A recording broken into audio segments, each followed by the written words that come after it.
3장 8절부터 14절입니다.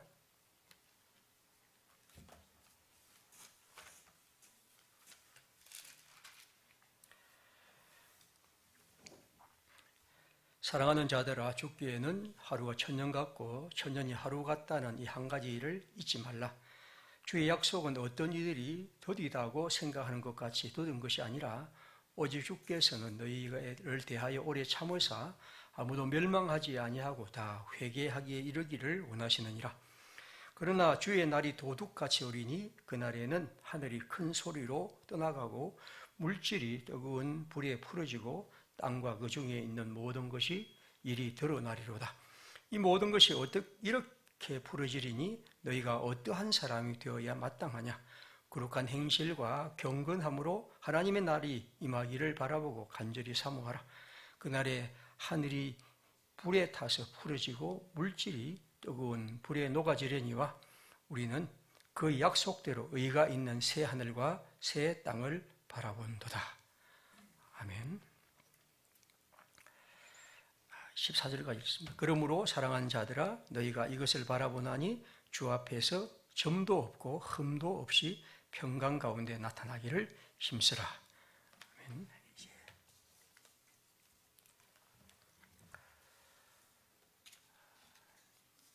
오늘부터는 우리 그리스도교의 절기로 사순절입니다. 사순절은 알다시피 그리스도의 십자가와 고난을 기억하는 절기입니다. 저는 이 사순절, 특별히 그리스도의 십자가 고난을 생각하면 아마 여러분들도 한 번씩, 제가 한 번씩 인용합니다만 킬케고르의 이 글들이 굉장히 생각이 납니다. 우리 킬케고르의 책은 우리나라에도 몇 권 번역되어 있는데 그 중에 이 주보에도 나와 제가 소개한 글인데요. 킬케고르의 순간이라는 책이 있는데 아주 제가 볼 때 재미있고 그리고 아주 강렬한 그런 책입니다. 그는 그 책이 이렇게 얘기를 합니다. 신약 성서의 그리스도교는 무엇인가? 그것은 고난당하는 진리다. 이 평범하고 비참하고 죄 많고 사악하고 하나님을 잃어버린 세계에 있어서 진리는 고난을 당하지 않을 수가 없다. 그리스도교는 그렇게 가르치고 있다. 그러므로 그리스도교는 고난을 당한다. 왜냐하면 그리스도교는 진리이고 이 세상에 존재하니까. 그러니까 그리스도교가 이 세상에 존재하는 이상 그리스도교는 고난을 당하고 그리스도인은 고난을 당할 수밖에 없다는 거죠. 다시 말하면 이 세상은 그리스도와 맞서고 있고 진리와 맞서고 있기 때문에 그리스도교는 진리이기 때문에 그럴 수밖에 없다는 거죠. 상당히 특별한 얘기죠. 그 다음에 하나 밑에 있는 것도 역시 순간에 있는 책입니다. 사람의 계시된 진리에 대하여 취해야 할 단 한 가지 태도는 신앙이다. 믿는다는 것은, 즉 신앙은 뭐냐 하면 오로지 단 하나의 방법으로서만 증명되는데, 즉 신앙을 위하여 고난을 당할 각오 유무로 증명된다. 신앙의 강도는 그 신앙을 위하여 고난 당할 각오가 충분한가 아닌가로 증명이 된다. 그리스도교는 이런 방식으로 세상에 왔다. 우리가 하나님을 향한 진리에 대한 가장 중요한 태도는 신앙, 믿음입니다. 그 믿음이란 것은 뭘 말하고 하면 결국에서 그 진리를 위해서 고난 당할 수 있냐, 고난을 당하지 않느냐 하는 그것이죠. 상당히 이런 의미에서 이러면 그리스도의 진리란 것은 항상 그렇게 등장합니다. 세 번째 얘기입니다. 신약 성서의 그리스도교는 사람들과 대립하면서 하나님을 사랑하는 일이고 자신의 신앙을 위하여 사람들로부터 고난당하고 그 가르침 때문에 사람들로부터 고난당하는 일이다. 신앙은 오직 이 사실만을 의미한다.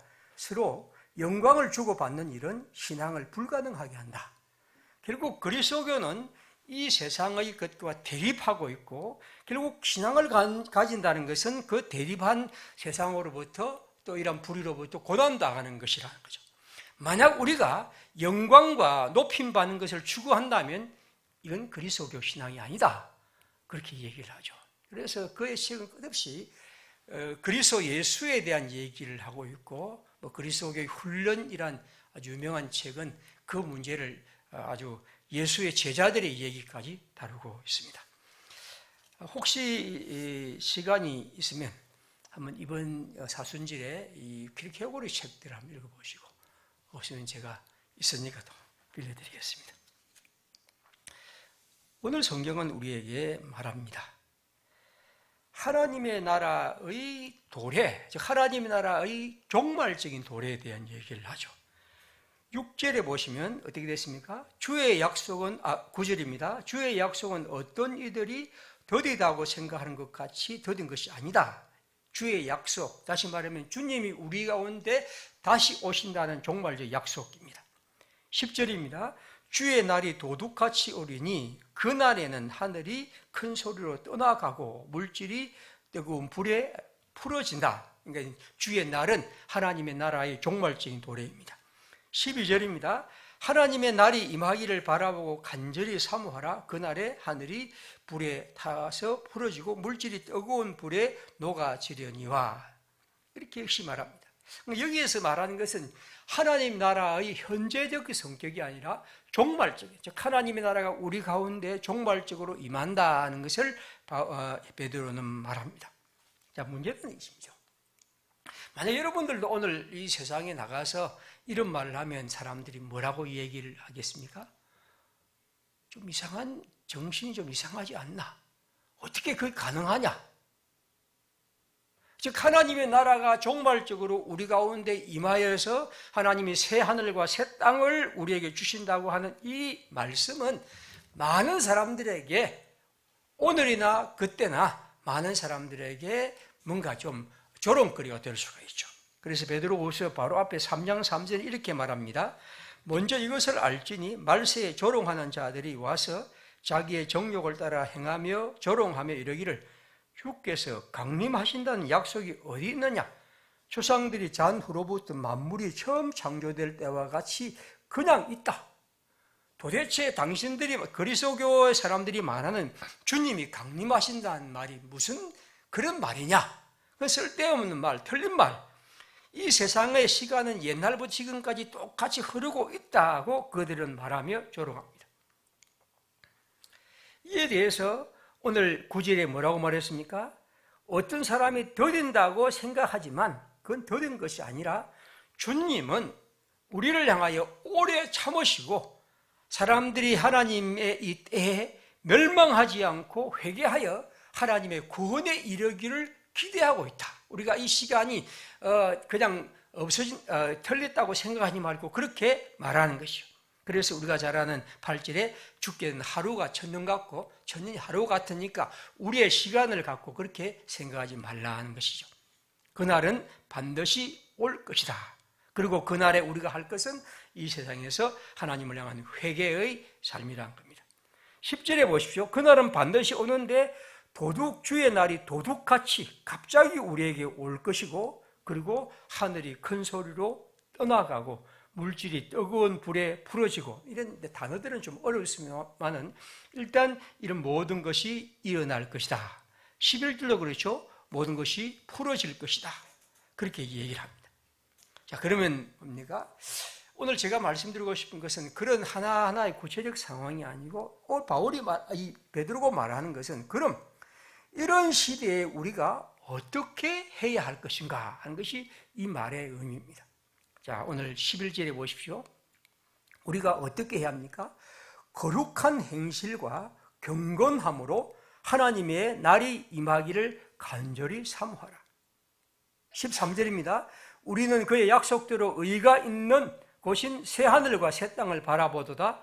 그러므로 사랑하는 자들아 너희가 이것을 바라보나니 주 앞에서 점도 없고 흠이 없이 평강 가운데에서 나타나기를 힘쓰라. 거룩한 행실과 경건함, 그 다음에 흠도 없이 점도 없이 평강 가운데서 하나님 앞에 나타나기를 힘쓰라는 것이죠. 이것이 사도가 하는 말입니다. 그리고 오늘 저는 이 사도의 말을 한마디로 이 11절의 그 말씀으로 풀어갑니다. 11절입니다. 이 모든 것이 이렇게 풀어지려니 너희가 어떠한 사람이 되어야 마땅하냐? 하나님의 나라가 우리 가운데 임하는 것을 생각하면서 우리가 이런 계산을 하고 이런 날짜를 계산하는 것이 중요한 것이 아니라 우리가 해야 할 것은 어떠한 사람이 되어야 하는가? 즉 하나님이 우리 가운데 임하시는 것을 믿는다면 우리가 해야 할 것은 내가 그 나라 앞에서 어떠한 사람이 되어야 마땅한가? 좀 더 정확하게 말하면 내가 되어야 할 마땅한 사람, 내가 반드시 되어야 할 마땅한 사람은 어떤 것인가? 이것을 항상 우리가 질문하며 살아가라는 것입니다. 다시 말하면 우리가 하나님의 나라를 기다린다면 여러분, 나는 어떤 사람이 되어야 하는가? 우리의 가정은 어떠한 가정이 되어야 하는가? 우리 교회는 어떤 교회가 되어야 하는가? 우리 사회는 어떤 사회가 되어야 마땅한가? 이것이 이 본문이 말하는 바입니다. 여기 11절을 조금 보겠습니다. 너희가 어떠한 사람이 되어야 마땅한가? 어떤 종류의 사람이 반드시 이런 사람이 되어야 하는데 그런 사람이 뭔가를 생각하라는 것이죠. 어떻게 살아야 하고 어떻게 행동해야 하고 어떻게 존재해야 하는가? 그걸 항상 묻고 살아가는 것이 하나님의 나라를 기다리는 사람의 삶이라는 것을 야고보는 말합니다. 그 날을 기다린다는 것은 내가 어떠한 사람이 되어야 마땅한 삶인가? 물론 그것은 11절에 거룩한 행실과 경건함입니다. 14절에 있는 것처럼 점도 없고 흠이 없이 평강 가운데 나타나는 것입니다. 그런데 이 말의 의미는 저는 13절에 있는 것처럼 의가 있는 곳인 새 하늘과 새 땅을 바라보는 것이죠. 모두 말하면 우리가 이런 하나님의 경건하고 깨끗한 삶을 살아야 하는 것이고 이 흠도 없이 점도 없이라는 것은 우리가 아무런 죄도 없이 아주 순박하게 살아가는 것을 넘어서서 이 말하는 것은 뭡니까? 하나님의 나라, 하나님의 뜻, 하나님의 길에 항상 맞추어서 살아가려는 그런 마음, 이것이 바로 우리들이 살아갈 마음이라는 것이죠. 중요한 것 뭡니까? 너희가 어떠한 사람이 되어야 마땅한가? 제가 이 설교 제목을 이렇게 잡았는데 오늘 한번 여러분과 저도 한번 생각해 보면 내가 어떤 사람이 되어야 마땅한가? 라는 이런 질문을 해볼 때 여러분 이걸 한번 해본 적이 있는지요? 최근 들어 혹은 우리가 살아오면서 내가 어떤 사람이 되어야 마땅한가? 라는 이런 질문을 얼마나 해봤는가? 이게 이제 오늘 우리가 보고 싶은 얘기입니다. 우리는 이런 질문을 합니다. 우리는 어떤 직업을 가져야 마땅한 내가 맞는 마땅한 직업이 뭘까? 어떤 학교에 들어갈까? 하여튼 우리는 그런 생각을 합니다. 그런데 우리가 어떤 사람이 되어야 마땅할까 하는 질문은 우리는 얼마나 하고 있는가 하는 거죠. 지금 베드로가 우리에게 묻는 것은 그것입니다. 하나님의 나라를 기다리는 사람들인 우리들은 질문해야 할 중요한 질문은 뭡니까? 내가 어떤 사람이 되어야 마땅한가? 마땅히 되어야 할 사람이 뭔가 하는 것입니다. 여러분 사순절은 우리로 하여금 십자가를 기억하게 하는 것입니다. 십자가가 하나님의 진리라는 것을 기억하는 것이죠. 그리스도는 그런 의미에서 어떠한 사람이 되어야 마땅한가? 십자가를 지는 분으로 그는 마땅한 자신의 삶을 살아갔던 것이죠. 우리의 구원자이신 예수, 그 예수의 십자가를 우리가 생각하는 것이 이 사순절입니다.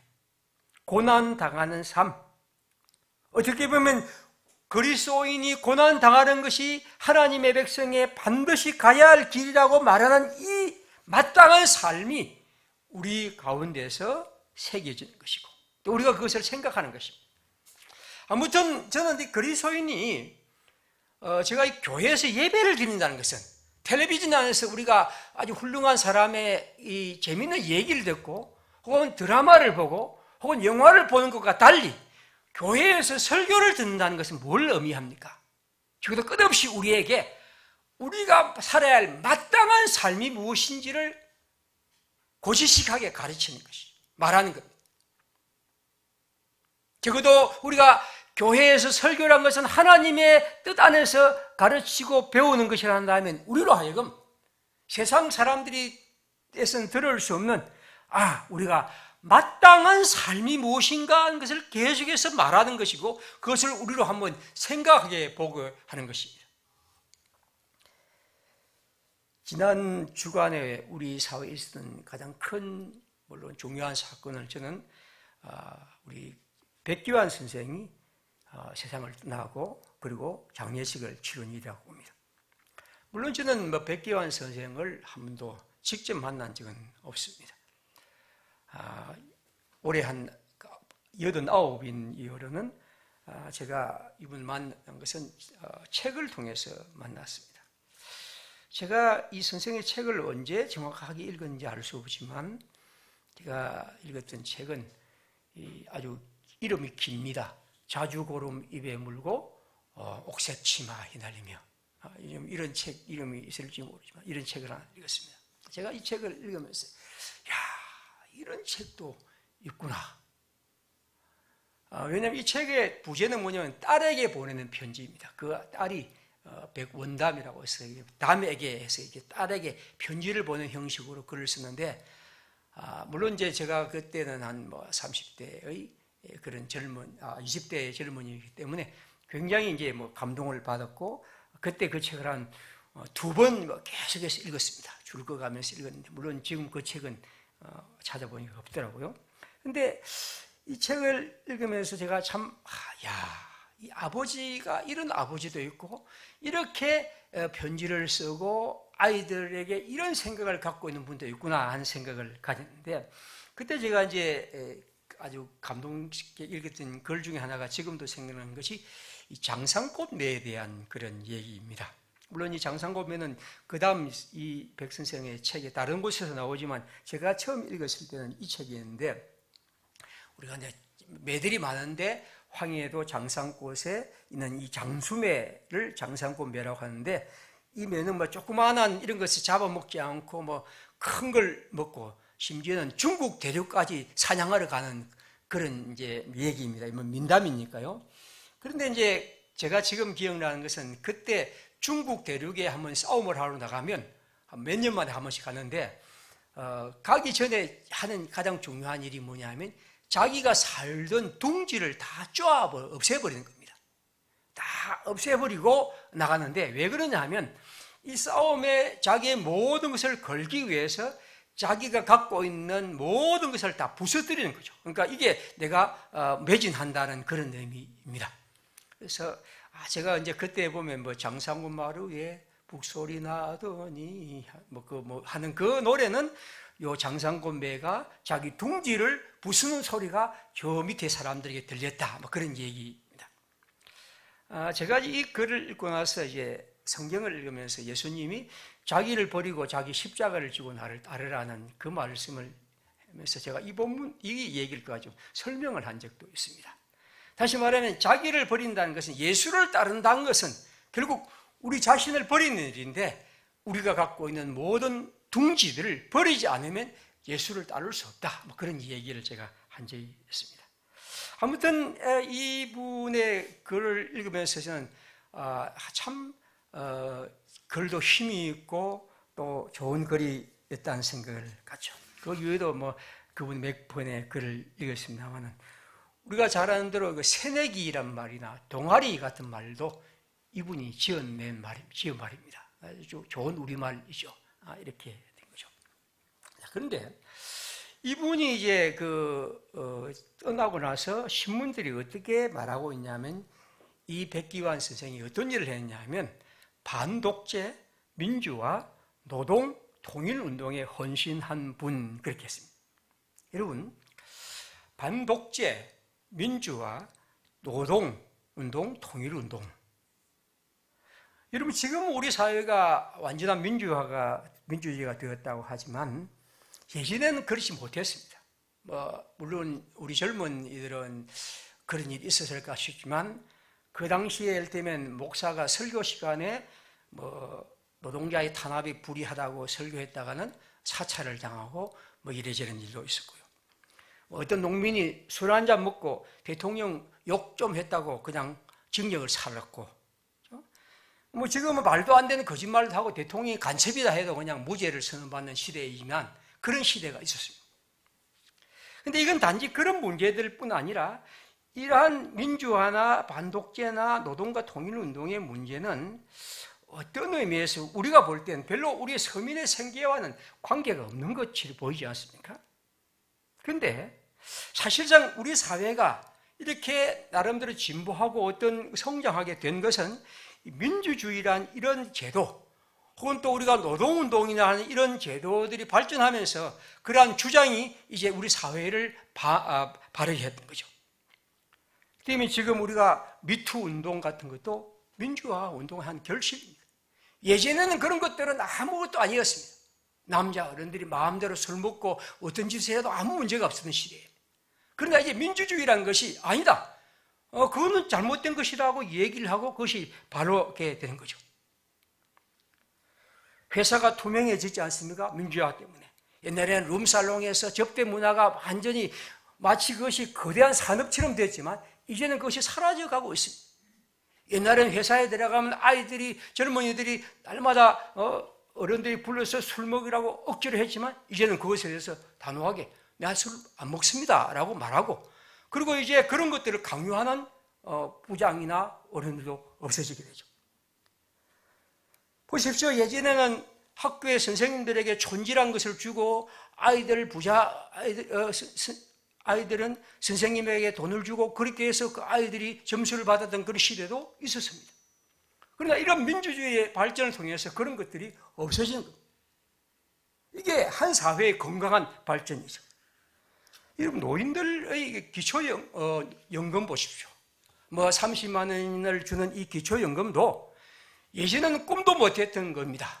그러나 우리 사회가 적어도 이 노인들이 지금 우리 사회가 그러한 보장을 전혀 해주지 않은 이런 수많은 노인들이 이게 아주 기본적인 이런 생활에 조금이라도 보태기 위해서 그런 것을 주는 것은 한 사회가 민주주의가 되는 방식의 하나입니다. 그러니까 이걸 우리가 민주화라는 것을 그냥 뭐 뜬구름 잡는 얘기, 우리 선거를 다 할 수 있다, 예전에는 그냥 못했는데 지금 할 수 있다, 이게 뭐 아니고 이러한 사회의 변화죠. 지방 분권, 앞으로 이것이 특별히 중요한 과제지만 이런 문제도 마찬가지죠.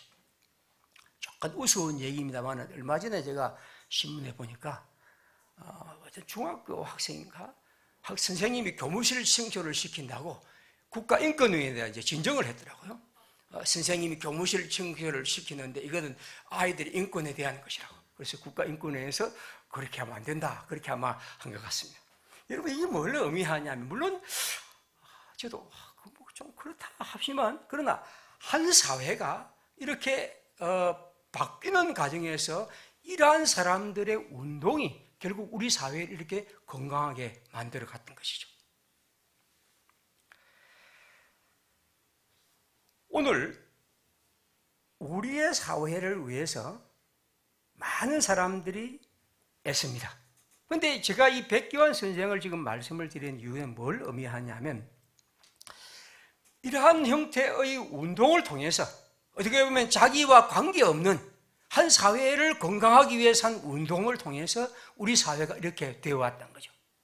그러니까 마땅히 가야 할 사회, 마땅히 가져야 할 사람들의 의식, 그는 그것을 위해서 살아가고 그것을 위해서 그가 나름대로 힘쓰는 가운데 우리 사회가 그렇게 되어왔다는 겁니다.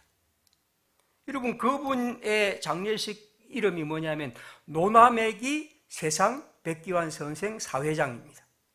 노나매기란 말은 우리말인데 너도 일하고 나도 일하고 그리하여 모두가 올바로 잘 사는 세상. 너도 일하고 나도 일하고 그래서 모두가 올바로 잘 사는 세상, 이게 그가 갖고 있는 꿈입니다. 이게 그가 마땅히 살아갈 자신의 삶이고 우리 사회가 걸어갈 삶이라고 그는 생각합니다. 한 사회가 국민소득 3만 달러 시대, 이건 우리가 꿈꾸어야 할 그런 세상에 물론 그게 나쁜 것은 없지만 그것이 우리의 목표일 수는 없는 거죠. 제가 볼 때 너도 일하고 나도 일하고 그리하여 모두가 올바로 잘 사는 세상, 이게 적어도 우리 사회가 가야 할 길이지 않냐 하는 겁니다.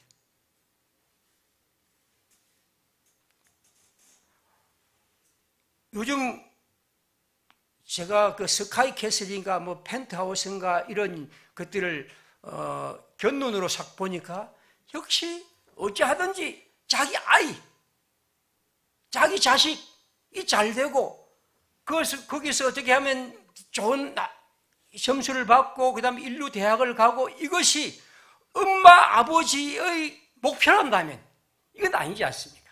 그렇죠? 너희가 마땅히 그래야 할 삶. 오늘 성경에서 말하는 바처럼 우리가 너희가 어떠한 사람이 되어야 마땅한가라는 것을 말하고 그것에 대해서 꿈꾸고 그것을 얘기하는 것. 저는 적어도 백기환 선생은 그런 의미에서 우리로 하여금 우리가 이 땅에서 매여서 많은 우리 앞에 앞가름하며 살아가지만 그래도 너희가 마땅히 어떠한 사람이 되어야 마땅한가 하는 질문을 우리에게 하게 합니다. 어떤 사람이 되어야 마땅한가? 어떤 교회가 되어야 마땅한가? 어떤 나라가 되어야 마땅할까?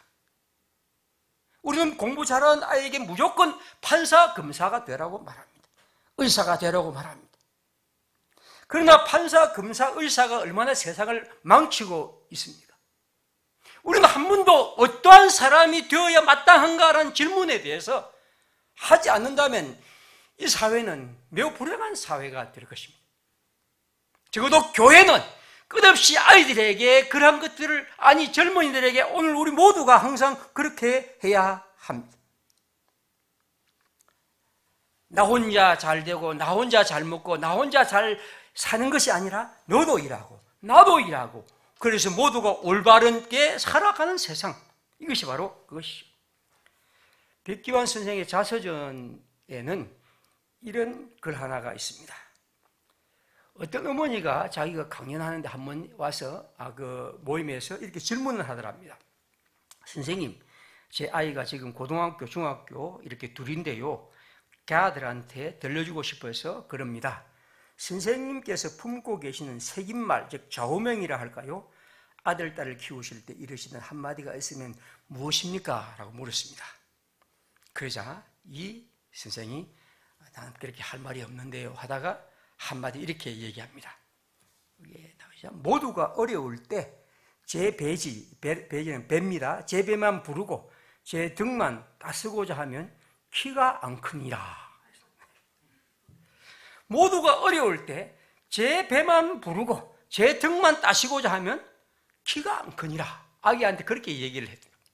우리 아이들이 내 키 안 큰다면 굉장히 겁나거든요. 결국에서 뭘 의미하느냐면 어찌하든지 이 세상에 함께 살아가는 이웃과 함께 걸어가는 사람과 옆에 있는 것들을 돌아본 것. 저는 우리 교회의 아이들이 제가 특별하게 잘 가르칠 수도 없을 것이고 우리 교회가 멋진 시설을 가진 것도 아니고 그렇지만 우리 아이들이 커가면서 적어도 이런 하나님이 우리에게 주신, 예수께서 우리에게 주신 아름다운 마음을 품고 살아간다면 얼마나 좋을까? 너희가 어떠한 사람이 되어야 마땅한가? 하는 질문을 끝없이 하고 살아가야 합니다. 오늘 사람들은 말합니다. 판검사는 묶어주는 건 좋다. 의사도 참 좋다. 노동자는 무조건 돼서는 안 된다. 교사는 안정적 직업이다. 목사는 요즘 사양 직업이다. 하여튼 우리는 이러저런 얘기를 많이 합니다. 그런데 우리가 한 번도 어떠한 사람이 되어야 마땅한가 하는 질문에 대해서는 그렇게 묻지 않습니다. 어떠한 직업을 가져야 하나, 어떠한 곳으로 이사를 가야 하나, 어떤 학교를 가야 하나, 어떤 차를 사야 하나, 어떤 집을 사야 하나, 우리는 그런 것들을 계속해서 말하고 고민하게 하지만 우리는 어떠한 사람이 되어야 마땅한가 하는 질문을 하나님의 나라 백성들이 하지 않는다면 얼마나 슬플까요? 사람들은 백신을 못 구해서 우리나라가 참 외교가 엉망이라고 얘기를 합니다. 저는 이 이기적 풍경이 굉장히 아쉽습니다. 기분 나쁘고요. 돈 많은 나라들이 싹쓸이 하면서 모든 백신을 다 가져가면서 올림픽이다 하면 손에 손잡고 뭐 벽을 넘는다 하면 이런 일에서는 돈만 있으면 모든 것을 다 가져가고, 그러나 수많은 가난한 나라들은 아무것도 가질 수 없는 이런 나라, 이런 세상을 어떻게 우리가 마땅히 걸어갈 세상이라고 말할 수 있는가 하는 것입니다. 여러분, 내가 어떠한 사람이 되어야 하는가? 어떠한 학교가 되고 어떠한 가정이 되고 어떠한 교회가 되고 어떠한 세상이 되어야 마땅한가? 저는 이 끝없는 질문을 그리스도인들은 반드시 해야 합니다. 물론 여러분, 우리 다 먹고 살기 바쁘고 우리 아이들은 공부한다고 정신없고 저도 마찬가지고 그렇죠. 그래서 우리가 그런 것을 생각할 겨를이 없습니다. 하지만 그리스도인들은, 하나님의 생명을 얻은 사람들은 그런 가운데서도 우리가 마땅히 살아갈 어떠한 사람이 되어야 마땅한 것을 끝없이 하나님의 말씀을 통해서 듣고 깨닫고 살아보려 하고 우리의 삶에 녹아 내릴 수 있도록 살아가야 합니다. 요한복음 12장 33절에 말씀합니다. 이렇게 말씀하시면 자기가 어떠한 죽음으로 죽을 것을 보이십니다.